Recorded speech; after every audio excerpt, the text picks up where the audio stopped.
Oke, teman-teman semua kita lanjutkan pembahasan kita terkait dengan aktivitas finansial ya. Nah, kita akan bahas bahwa aktivitas finansial ini merupakan bagian dari analisis arus kas ya.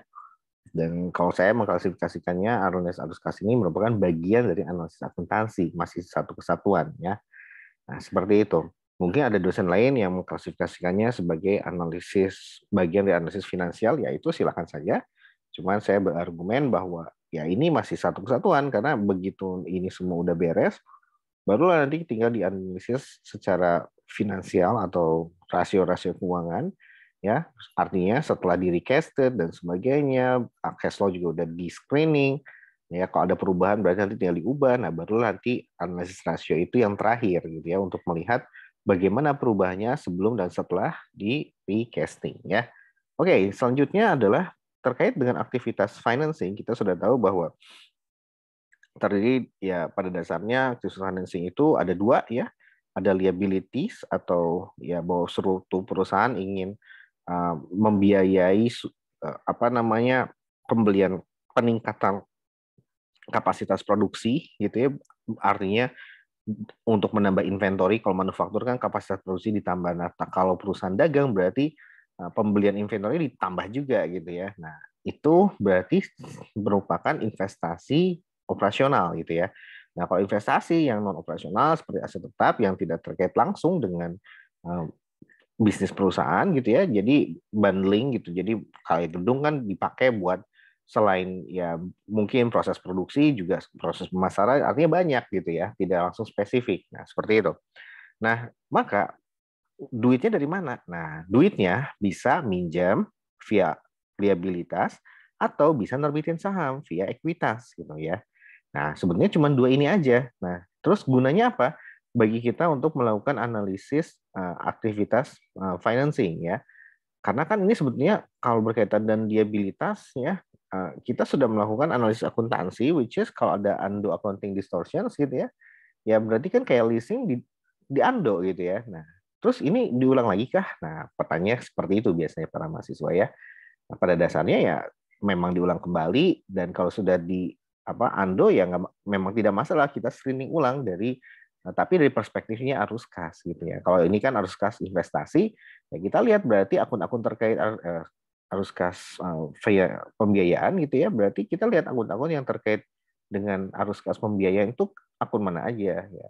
Akun leasing salah satunya, ya udah nggak masalah, berarti kan nanti bisa kelihatan naik turunnya leasing hasil recasted kita, hasil recasting kita. Nah, itu gimana nanti pengaruhnya terhadap si arus kas operasional. Nah, itu maksudnya ya. Nah, oke, nah sekarang yang pertama bahwa pembiayaan itu ada dua, dari ngutang, atau yang kedua adalah dari menerbitkan saham ya. Nah, pada dasarnya kita harus tahu dulu nih apa yang dimaksud dengan utang gitu ya, atau liabilitas. Nah, pada dasarnya utang itu ya merupakan obligations atau kewajiban ya yang membutuhkan future payment atau pembayaran di masa yang akan datang. Dan apa pembayaran ya, pembayarannya bisa berupa uang, bisa berupa memberikan jasa atau barang gitu ya. Nah, seperti itu. Jadi kewajiban ya, utang itu adalah kewajiban yang harus dibayar di masa yang akan datang. Nah, dibayar pakai apa? Pakai daun ya enggak gitu ya. Berarti pakai uang, pakai jasa, atau pakai aset lainnya. Nah, dan sama halnya dengan aset, bahwa kalau aset kan ada financing and operating, kemudian ada current and non current. Utang juga sama ya, ada financing dan operating gitu ya. Nah, kayak kita bahas sekarang. Kalau utang yang berjenis kelamin financing gitu ya, maka dia kalau sama halnya dengan aset gitu ya. Kalau aset kan ada aset keuangan gitu ya. Nah, aset keuangan salah satunya equity investment. Nah, kalau liabilitas berarti liabilitas keuangan. Nah, contohnya apa? Ya bonds contohnya ya, seperti itu. Atau segala bentuk dari credit financing, atau segala bentuk dari ya pinjaman gitu ya, yang muncul karena adanya aktivitas pembiayaan. Nah, artinya gini, kita butuh duit, kita minjem kemana? Ke bank ya, atau kita nerbitin obligasi kemana? Ke pasar modal gitu. Nah, seperti itu. Jadi kalau yang dinamakan dengan liabilitas keuangan itu adalah liabilitas jangka panjang gitu ya, berkaitan dengan bonds, berkaitan dengan pinjaman ke bank, leasing juga sama termasuk, kemudian current portions ya. Nah, ini masih part of long term liabilities sama interest payable. Nah, ini adalah klasifikasi dari utang yang berjenis kelamin financial liabilities gitu ya. Nah, jadi kesimpulannya kalau financial liabilities cenderung dia sifatnya adalah long term ya, non current liabilities gitu ya. Nah, ada yang jenisnya itu adalah operating. Nah, kalau operating berarti kewajiban yang muncul karena aktivitas operasional. Nah, sama halnya dengan aset ya. Aset kan aktivitas operasi yang muncul karena aktivitas operasional satu. Ya, ada banyak, ada cash, kemudian ada inventory, ada account receivables, kemudian ada prepaid. Nah, intinya adalah yang termasuk dalam current asset. Nah, seperti itu ya. Nah, ini kalau bahasa di aktivitas investasi, ini merupakan bagian dari aktivitas investasi juga. Tapi investasi untuk operasional perusahaan. Sehingga seringkali ya dijadikan satu dengan aktivitas operasional ya. Nah, kalau financing juga sama ya, berarti untuk membiayai pembelian inventory yang lebih besar daripada tahun sebelumnya atau itu untuk perusahaan merchandise ya atau peningkatan kapasitas mesin ya. Nah, itu untuk perusahaan manufaktur, maka butuh duit dong. Duitnya dari mana? Ya dari minjam uang ke bank gitu ya atau menerbitkan si bonds. Nah, itu maksudnya financing liabilities ya. Kalau operating liabilities ya itu tidak sifatnya jangka pendek gitu. Jadi kalau dia butuh duit untuk meningkatkan kapasitas produksi, artinya inventorinya juga naik atau membeli barang lebih banyak karena dia perusahaan merchandise, dagang gitu ya, sehingga inventorinya juga naik gitu ya. Nah, dibiayai oleh pinjaman ke bank gitu ya. Nah, itu berarti pinjaman tersebut kaitannya dengan aktivitas pembiayaan. Nah, terus yang padahal kan Pak itu untuk meningkatkan aset perusahaan ya, meningkatkan aset operasional atau operating aset. Kenapa nggak dikategorikan sebagai operating aset aja Pak?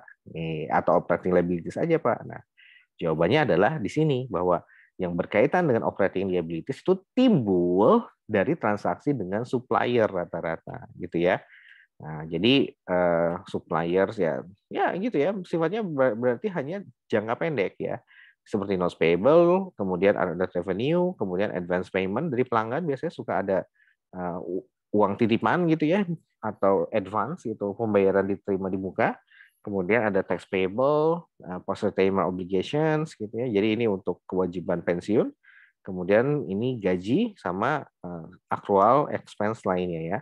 Nah, kalau accrual expense berarti contohnya seperti prepaid expense ya. Ya, karena prepaid expense kan nanti pasangannya tentunya adalah rent expense ya, seperti itu. Nah, kemudian itu kalau dia financing dan operating. Jadi kesimpulannya adalah kalau liabilitas financing atau financing liabilities cenderung dia non current liabilities, kalau operating cenderung dia current liabilities yang memang berkaitan dengan supplier. Nah, itu aja.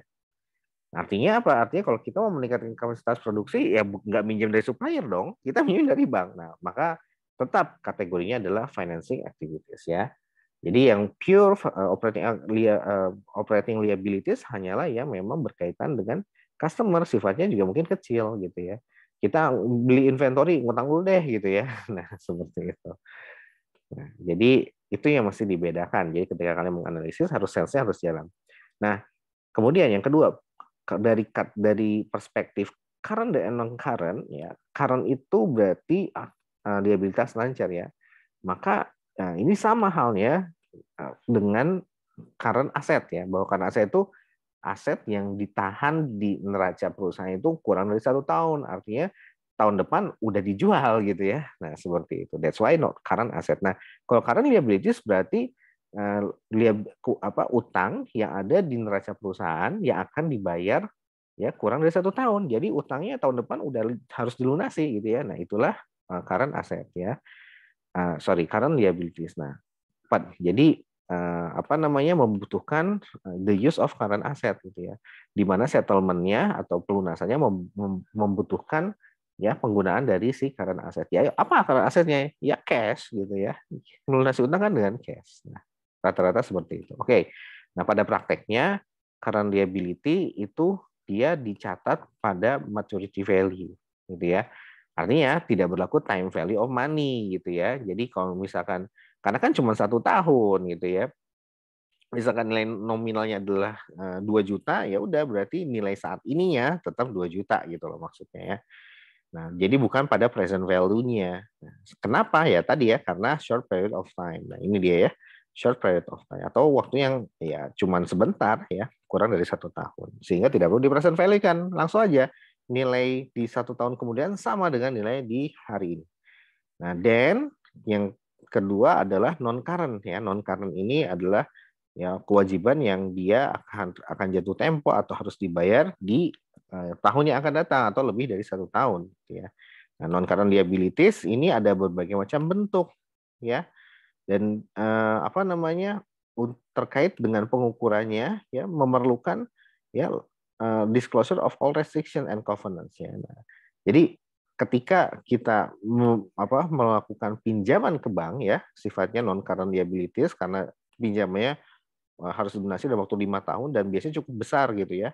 Cukup besar gitu. Misalkan ini 10 miliar gitu ya. Nah, maka kita harus apa terms and policy-nya gitu ya. Kebijakan atau apa namanya syarat dan ketentuan terkait dengan si pinjaman ini harus dilampirkan di calak gitu ya, di CLK. Sehingga apa? Sehingga dapat nih debt covenants-nya syaratnya gimana untuk mendapatkan pinjaman 10 miliar tersebut ya. Termasuk juga ya interest rate, maturity dates ya, tanggal jatuh tempo ya, kemudian juga apakah ada bisa dikonversi misalkan menjadi saham gitu ya, atau ada call features artinya bisa dilunasi sewaktu-waktu gitu ya tanpa harus menunggu jatuh tempo.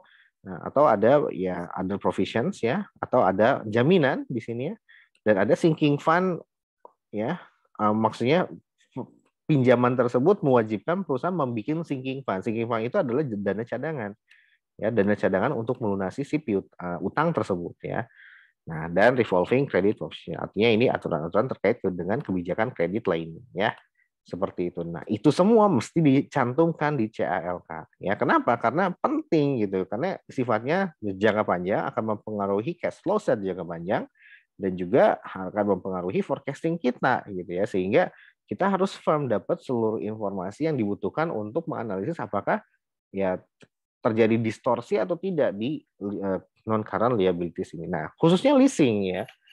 Nah, kalau semuanya lengkap, nah kita mungkin tidak jadi melakukan distorsi karena memang mungkin reasoning biasanya leasing itu yang operating liabilities diubah menjadi si financing liabilities gitu ya.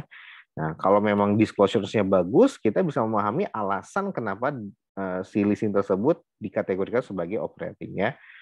Jadi dari situ kalau memang kesimpulannya disclosure-nya bagus ya, kemudian kita juga bisa mengerti ya udah berarti tidak jadi ditetapkan sebagai distorsi liabilitas ya. Nah, oke. Nah, dan di sini liabilitas biasanya senior ya. Senior itu artinya lebih didahulukan daripada si equity holders atau daripada si pemegang saham. Jadi ketika perusahaan bangkrut, maka si kewajiban untuk membayar utang ke bank atau kepada pemberi pinjaman itu didahulukan ya, baru setelah itu dibagi-bagi kepada equity investor. Nah, sekarang yang terakhir adalah jadi setelah kita tahu bahwa oh liabilitas itu kewajiban. Nah, ada pembagiannya, ada financing liabilities, ada operating liabilities, dan ada current and non-current liabilities ya. Dan gimana cara kita menganalisisnya ya? Artinya ketika kita misalkan gitu ya, kan Pak leasing udah di Ando gitu ya, ya udah nggak apa-apa karena dalam Ando itu kita nanti screening lagi gitu ya, bahwa term of indebtedness-nya ini adalah syarat dan ketentuan untuk leasingnya misalkan ya dari jatuh temponya kapan, kupon rate-nya berapa, kemudian dibayar bunganya tiap setahun berapa kali, bulan apa aja, dan nilai dari nominal dari si utangnya gitu ya. Itu harus jelas dan harus dikasih tahu di CLK ya. Nah, kemudian adanya restrictions on deploying resources atau nah apakah dengan dari adanya kewajiban tersebut menimbulkan batasan bagi perusahaan jadi tidak fleksibel lagi gitu ya. Nah, itu harus dibaca di prospektusnya dan di laporan tahunannya terkait utang gitu ya. Nah, kemudian apakah dengan adanya utang jangka panjang tersebut biasanya jangka panjang, kalau jangka pendek kan cuma utang ke supplier gitu ya. nggak yang aneh-aneh gitu ya, seperti itu. Karena kan waktunya juga cuma setahun, bentar ya, tidak ada time value of money. Dan bayar bunganya juga paling cuma sekali doang. Nah, beda kalau non current liabilities bayar bunganya bisa bertahun-tahun gitu ya.